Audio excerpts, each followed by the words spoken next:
Hello friends, ছোটোখাটো mini ব্লগে welcome. Saraswati Puja is a back, Bengali is a shocked.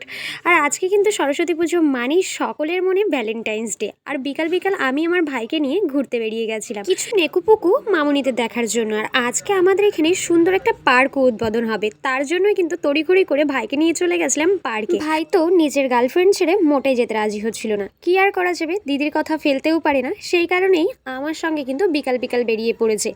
আর কি করা যাবে, কপাল খারাপ, নিজের কুচি নিজেকেই ধরতে হয়, কুচি ধরার কোনো লোক নেই।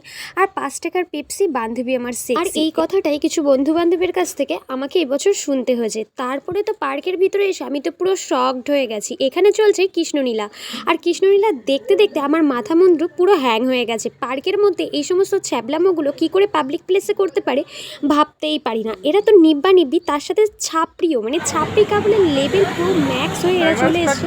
এদের তো ফার্স্ট অফ অল কোনো লজ্জা সরম নেই। পার্কের মধ্যে অনেক কাপেল এসছে, তার সাথে সাথে কিন্তু ফ্যামিলির লোকজন এসছে। তার মাঝখানে কি করে যে মেন্টালিটি এতটা খারাপ হতে পারে, এই সমস্ত আকাম কুকাম করতে পারে, এদের মতো পাবলিক না দেখলে তোমরা বুঝতেই পারবে না। আজকের এই ভিডিওটা তোমাদের কেমন লাগলো কমেন্টে জানিয়ে যেতে একদম ভুলো না। ভিডিওটা ভালো লাগলে পেজটিকে ফলো করো।